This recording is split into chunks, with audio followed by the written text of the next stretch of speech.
My earliest memories are snapshots tinged with a melancholic blue. Dad, a figure in a faded photograph, tucked away in a dusty album, left before I turned 5. Mom, Anna, became a storm cloud hovering over our tiny apartment. One moment she'd be frantically scrubbing the kitchen floor, muttering about starting fresh. The next, she'd scoop me into a crushing hug, her grip so tight it left me breathless.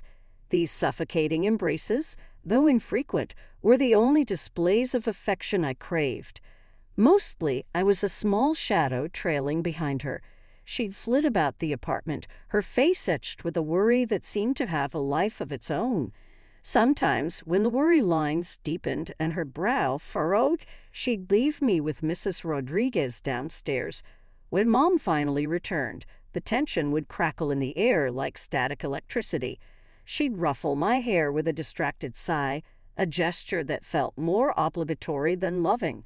Then a fleeting smile would flicker across her face, a glimpse of the warmth I desperately craved.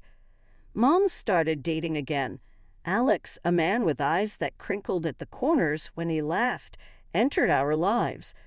Unlike the whirlwind that was Mom, he moved with a gentle calm. He treated me with a kindness that felt foreign in our tense household. One day, after a particularly humiliating incident with Jessica Miller and her posy at school, I found myself clinging to him on the couch, tears blurring my vision. "Why do they always pick on me?" I mumbled into his shirt, the familiar ache of loneliness constricting my chest. He knelt before me, his eyes reflecting a concern I wasn't used to seeing from adults. "They pick on you because they're insecure," he said softly, wiping away a stray tear. "They want to feel powerful by making others feel small." His words were a balm to my wounded spirit. In that moment, a flicker of hope ignited within me. Maybe, just maybe, things were starting to look up, but hope in my world was a fragile butterfly, easily crushed. Then came Lily, a tiny bundle of joy with eyes that mirrored Mom's. She arrived a year later. Suddenly, I wasn't the center of attention anymore. All the warmth, all the affection seemed to evaporate, replaced by a cold indifference. Mom's focus shifted entirely to Lily, leaving me to navigate the confusing world of childhood alone. At 14, awkward braces, a permanent frizz halo around my head, and a knot of insecurity the size of Texas tightening in my gut. It was also the age when my mom's negativity towards me bloomed into a full-blown weed garden. Take picture day at school. Mom took the day off work to fuss over Lily's pigtails and pick out the perfect sparkly dress. When it came to my turn, a sigh escaped her lips as she rummaged through my closet. "Oh, nothing decent in here," she muttered. Of course, when picture day arrived, Lily looked like a little princess, and I resembled a rumpled dandelion compared to her sunflower. Mom cooed over Lily's photo while mine got a cursory glance and a dismissive grunt. Alex, bless his kind heart, tried to be the positive voice in my life. He'd take me shopping sometimes, helping me pick out clothes that actually fit and flattered me. One day, after a particularly frustrating day with Mom, I found myself clinging to him, the need for comfort overwhelming. "Dad?" The word slipped out before I could stop it. He froze, then a pained expression crossed his face. Mom appeared in the doorway, her eyes blazing. "You have one father, Elena," she hissed, her voice laced with venom. "And trust me, he deserves you." Her words stung like a slap. Alex, sensing the tension, awkwardly ruffled my hair. "Look, it's okay," he mumbled. "It's not okay." I choked out, tears welling up in my eyes. Lily, who had been watching the whole scene unfold with a smug expression, suddenly piped up. "Elena's been bad again, Daddy." She took my candy without asking. 16, the land of first brushes, awkward dances, and a constant knot of nerves in my stomach. Dating, however, was a minefield in my house. Mom had a knack for sabotaging any potential romance before it even sprouted legs. Take Mark, for example. Tall, funny, and with a smile that could melt glaciers. He was everything a teenage girl could dream of. After weeks of nervous texts and stolen glances, I finally gathered the courage to ask him out. He said yes. Excitement bubbled in my chest, a feeling quickly replaced with dread at the thought of him meeting Mom. The night of our date, Mom went into overdrive. She fussed over Lily's bedtime story, making sure it stretched on for an eternity. When Mark finally arrived, looking nervous but sweet, Mom greeted him with a smile that didn't reach her eyes. "Elena never cleans her room," she announced casually as if discussing the weather. "You might find socks and pizza boxes under that mountain of clothes." My cheeks burned like they were on fire. Mark gave a nervous chuckle, but the awkward silence stretched like a bad joke. The rest of the evening was a disaster. Mom kept making snide remarks about my weight, my taste in music, even my choice of college. By the end of the night, Mark practically ran out the door, leaving me feeling like a deflated balloon. The story repeated itself with a few unfortunate guys after that. Each time I brought someone home, Mom would turn into a master of backhanded compliments and subtle digs. My self-confidence took a nosedive, and any potential relationship fizzled out faster than a wet firecracker. 18, the age of college applications, nervous goodbyes, and a fierce determination to break free from the suffocating grip of my childhood. Senior year became my mission control, a strategic plan to launch myself into a world where Mom's negativity couldn't reach me. College applications became my weapon of choice. I spent hours hunched over the kitchen table, pouring my heart and dreams onto those pristine white pages. Every acceptance letter was a victory, a tiny shard of hope chipping away at the wall Mom had built around me. Of course, she didn't make it easy. When I announced my acceptance to a university across the state, her reaction was a masterpiece of passive aggression. "Oh, Elena," she sighed, shaking her head. "So far away. How will we ever see each other?" It was a question loaded with guilt, but I wasn't falling for it anymore. "We can video chat, Mom," I said, my voice steady. "Besides, there are these things called airplanes." Alex, my ever-supportive anchor, was thrilled for me. "This is amazing, Elena." He beamed, pulling me into a tight hug. "I'm so proud of you." His words were a warm hug on a cold day. He may not have been my dad by blood, but he felt more like one than the man who walked out on us all those years ago. College was a revelation. Surrounded by people who didn't know my family history, I finally felt like I could breathe. I blossomed in a sea of new experiences, challenging myself academically and forging friendships that felt genuine and supportive. 27, the land of adulting, spreadsheets that never seemed to end, and a tiny apartment that felt like a palace compared to my cramped childhood bedroom. Life, for the most part, was good. My job as an economist kept my brain buzzing, and David, my amazing boyfriend for the past few years, brought a warmth and laughter into my life I hadn't known before. One evening over takeout Thai food and a bottle of wine, David dropped a bombshell. "So," he said, looking at me with that goofy grin I adored, "I think it's time we met each other's parents." My stomach lurched. Meeting David's folks was easy, a breeze even. They lived in a cozy house with a backyard that smelled like freshly cut grass, and they welcomed me with open arms. His mom, Sarah, practically smothered me in hugs, and his dad, Michael, spent the entire evening cracking jokes that had me snorting into my napkin. They were warm, funny, and genuinely interested in getting to know me. It felt normal, a word I never dared associate with family dinners in my past life, but the thought of David meeting my, interesting family filled me with dread. How could I explain the years of emotional neglect, the constant jabs, the suffocating negativity? I told him everything. The fights, the tears, the way Mom had chipped away at my self-esteem for years. Lily, unsurprisingly, hadn't gotten any better, now a master manipulator who knew exactly how to push my buttons. David listened patiently, his hand resting gently on mine. "Elena," he said firmly, "I'm marrying you, not your family." They may be baggage, but you're the prize." His words were a balm to my soul, a declaration of love that washed away years of doubt. Maybe, just maybe, I could finally build a happy family of my own, one filled with love, acceptance, and laughter, the kind of family I never had, but the kind I always deserved. My stomach twisted tighter than a pretzel as I dialed Alex's number. This was it, D-Day for breaking the news about David and the engagement. "Hey, Alina, what's up?" Alex's familiar voice boomed through the phone. "Hey, Alex," I said, taking a deep breath. "There's something I need to tell you." I launched into the story, spilling the beans about David, the proposal, and the upcoming wedding. There was a comfortable silence on the other end of the line, then a genuine laugh erupted. "Alina, that's fantastic. I'm so happy for you both." His words washed over me like a warm wave, easing some of the anxiety. Nodding my assent, I listened as he continued, "You gotta bring him over for dinner.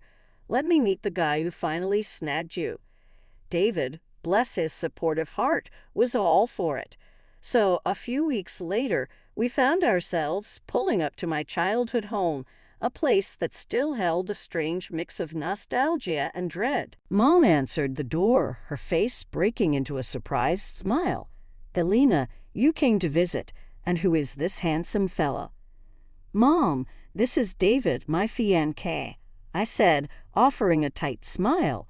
David stepped forward, extending a hand.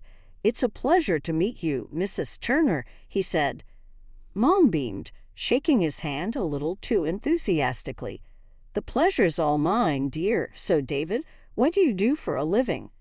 David, oblivious to the undercurrent of Mom's question, launched into a detailed explanation of his work as a director at a large company. Alex, ever the smooth operator, chimed in with jokes and stories, keeping the conversation flowing. Lily, of course, wasn't about to be outdone. She spent the entire meal batting her eyelashes at David, interrupting our conversations to pepper him with questions about his job and hobbies. Mom, ever the doting mother, fawned over Lily's every word, a stark contrast to the thinly veiled barbs she kept throwing my way. "Alina, honey," she'd say, her voice dripping with fake sweetness, "you really should take some fashion tips from Lily. That dress you're wearing, well, it's not exactly flattering." David thankfully seemed oblivious to the digs, but I knew exactly what Mom was doing. She was suddenly putting me down, making me feel insecure right in front of my fiancé. The entire dinner felt like a twisted performance, a play where I was constantly reminded of how I wasn't good enough, not pretty enough, not successful enough. By the time dessert rolled around, I was ready to run screaming. As soon as it was polite, we made our excuses and left. The moment we were safely buckled into the car, David let out a long sigh. "Your mom, she's a character, isn't she?" he said, a hint of amusement in his voice. "Yeah," I muttered, a wave of exhaustion washing over me. "She can be." He squeezed my hand gently. "But hey, we made it through dinner, right?" He was right. We had, and even with Mom's negativity hanging in the air like a bad smell, the simple act of holding David's hand filled me with a sense of strength and purpose. This was my future, a future I was building with him, not with my dysfunctional family. The warm glow of post-dinner satisfaction lingered in the air as David and I curled up on the couch, poring over wedding magazines. We envisioned a small, intimate ceremony in a charming vineyard, surrounded by the people who loved and supported us. It was perfect. Then, the next morning, the dream shattered into a million pieces. My phone buzzed with David's name, his usual cheerful ringtone replaced by a ringing that sent a shiver down my spine. "Alina," he said, his voice tight with a mix of anger and disbelief, "we have a problem." My stomach lurched. "What's wrong?" I asked, my voice trembling. He took a deep breath. "Your mom." The blood drained from my face. "What did she do this time?" David explained, his words hitting me like punches. "Mom, the ever-reliable manipulator, had somehow unearthed his work phone number. Instead of a congratulatory call, she unleashed a verbal tirade that would make a sailor blush. Apparently, in her twisted world, I was the epitome of inadequacy, ugly, dull, and lacking any social graces. It didn't stop there. She'd even dragged Dad into it, dredging up his abandonment years ago like a weapon. But the pièce de résistance. She suggested David ditch me and turn his sights on Lily, claiming my younger sister was the epitome of beauty and brains. Fury boiled up inside me, a hot, venomous rage. How dare she? How dare she try to sabotage my happiness yet again? David, bless his heart, was furious too, but he channeled his anger into something unexpected, a plan, a crazy, audacious plan that was equal parts risky and thrilling. "We expose her," he said, his jaw clenched. "We set a trap." The plan was audacious in its simplicity. David would call Mom back, pretend to be swayed by her words, and arrange a meeting to discuss this ludicrous proposal. His goal was to record this entire conversation on his phone. David made the call, his voice smooth and convincing. Mom, completely oblivious to the web she was about to walk into, readily agreed to meet him for coffee. A nervous laugh bubbled up from my chest. This was it. Operation Momzilla Takedown was a go. The outcome was uncertain, but one thing was clear. I wasn't going to let my mother dictate my future any longer. This time, the tables were turning, and I was ready to play for keeps. I decided to attend their meeting. The thought of confronting Mom, especially disguised as a stranger, sent shivers down my spine. But the anger simmering inside me, the anger at her constant negativity and her attempt to sabotage my happiness, was a powerful motivator. Back in my comfy jeans and a worn-out t-shirt, I slipped into a corner booth at a bustling cafe across the street from our designated meeting spot. Thick black glasses perched on my nose completed the disguise, transforming me into a nondescript observer. Butterflies danced a frenetic jig in my stomach as I watched Mom saunter into the cafe, a triumphant smile plastered on her face. She spotted David at the pre-arranged table in a private room, her smile widening further. This was it. Operation Momzilla Takedown was officially underway. David, bless his tech-savvy heart, had discreetly turned on the dictaphone on his phone. Meanwhile, I heard their entire conversation in the immediate vicinity. Their conversation started innocently enough, with David playing the part of the interested suitor. Then Mom, completely ignoring his phone, launched into her diatribe. "You know, David," she began, leaning in conspiratorially, "between you and me, Lena just isn't wife material." My blood ran cold. The woman who was supposed to be my mother, the woman who was supposed to love and support me, was bad-mouthing me to a complete stranger. "She's, well, a bit simple," Mom continued, her voice laced with fake sympathy. "Not very pretty either, if you know what I mean." David, to his credit, kept his face impassive, simply nodding along and murmuring non-committal phrases. Inside, I knew he must be fuming. But Lily, Mom's voice dropped to a conspiratorial whisper. "Now, that's a girl with potential.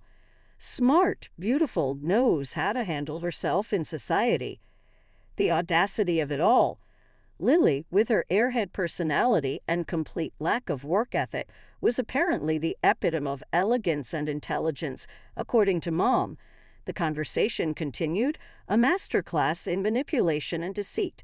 Mom, blinded by her own delusions, even confessed to never loving my stepfather, claiming she'd only married him for his money. The woman had no shame. Finally, after what felt like an eternity, Mom stood up, her face radiating self-satisfaction. "Well, David, it was lovely meeting you. Think about what I said," she purred, patting his hand with a perfectly manicured nail as she walked out of the cafe. I could only shake my head in disbelief. "So, what now?" I asked, my voice tight. David pulled me into a hug, his touch a source of comfort amidst the swirling storm of emotions. "Now," he said, his voice firm, "we expose her." The air crackled with tension as I walked into my childhood home that weekend. Mom's smile was a mile wide, radiating a smugness that set my teeth on edge. "Alina? Honey, you won't believe it," she gushed, the words tumbling out before I even had a chance to say hello. "What's that, Mom?" I asked, already bracing myself for a bombshell. "David," she declared, her voice dripping with a sickening satisfaction, "decided to see reason. He's leaving you and marrying Lily." My heart did a little stutter, but I forced a smile. "That's great, Mom. Really happy for them." My stepdad, bless his perpetually confused soul, cleared his throat. "Leaving her? But I thought they were getting married." Lily, who had been lounging on the couch like a pampered cat, snorted a laugh. "Apparently not, Dad. Alina just wasn't good enough for him."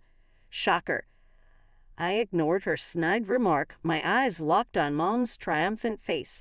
"It was showtime, actually, Mom," I said, my voice surprisingly steady. "David's right here." Just then David walked in, a sly grin plastered on his face. His presence sent a collective gasp echoing through the room. "Hi, everyone," he said, his voice smiling, just in time for a little family fun. He pulled out his phone and pressed play. The room fell silent as Mom's voice, dripping with malice, filled the air. The conversation from the cafe played in its entirety, her diatribe about me, her praise for Lily, the shocking confession about my stepfather. The color drained from Mom's face with each passing sentence.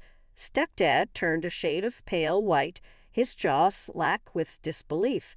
As for Lily, her bravado crumbled, replaced by a terrified whimper. When the recording ended, a deathly silence descended upon the room. Then my stepfather exploded. "You lying snake," he roared, his voice shaking with fury. "You married me for money all these years." Mom, for the first time in my life, looked genuinely lost, tears welling up in her eyes, but they were overshadowed by the storm brewing in my stepfather's face. "I want a divorce," he declared, his voice thick with anger. "Get a lawyer?" The room imploded. Mom and Lily burst into tears, their wails a cacophony of misery and self-pity. David, bless his heart, looked as comfortable as a fish out of water caught in a hurricane. Amidst the chaos, I felt a strange sense of calm. The truth, ugly and raw, was finally out in the open. The years of unspoken hurt, the manipulation, the lies, it all spilled out, shattering the facade of our dysfunctional family.